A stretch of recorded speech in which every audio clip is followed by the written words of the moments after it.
Macmillan Audio presents The Shadow President by Michael D'Antonio and Peter Eisner.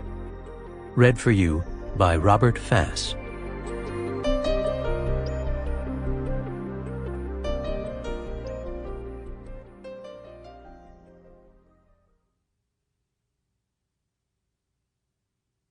(1) The Sycophant. Behold, I tell you a mystery. 1 Corinthians chapter 15, verse 51. As noon approached on January 20th, 2017, Associate Supreme Court Justice Clarence Thomas summoned Michael Richard Pence before him at the lectern on the west front of the United States Capitol. Surrounding the two men were politicians, public officials, family, and assorted dignitaries arrayed to form a tableau of democratic tradition. Allies and adversaries, their conflicts and contests set aside for the moment, bore witness to the transition of power. Pence had chosen one of the most conservative Supreme Court justices in U.S. history to administer his oath of office as Vice President of the United States. The symbolism was complete when Thomas directed Pence to place his left hand on Ronald Reagan's Bible, which was held by Pence's wife, Karen. Reagan had been Pence's Midwestern hero and role model, even before he had met him briefly 28 years earlier. "Mr. Vice President-elect, would you raise your right hand?" said Thomas, though Pence had already done so. The justice grimaced slightly. Known for rarely speaking from the bench or in public at all, Thomas appeared ill at ease. After a pause, he summoned a resonant baritone voice and said, "Repeat after me." The Vice President-elect did as instructed, swearing that he would support and defend the Constitution of the United States against all enemies, foreign and domestic.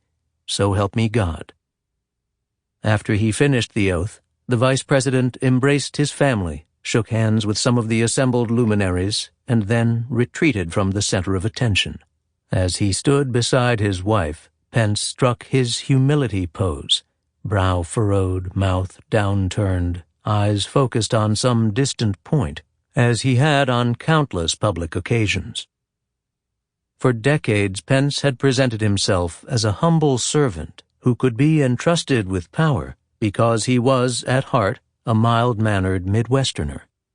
Friends and foes alike said his major character trait was extreme niceness.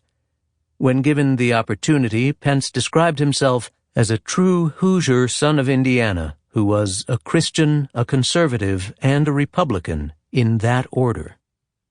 This is how he had introduced himself to the country at the Republican National Convention 6 months earlier.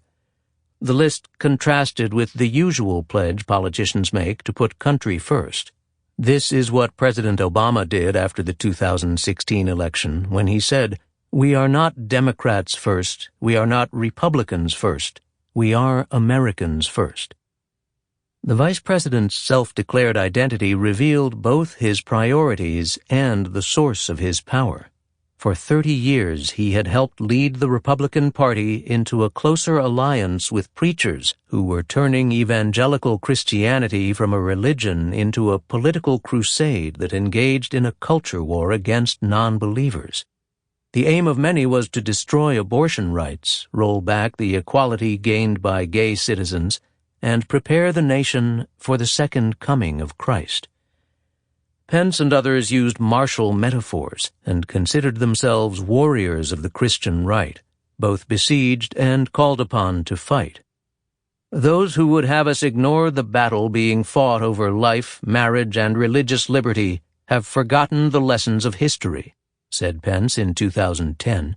"America's darkest moments have come when economic arguments trumped moral principles."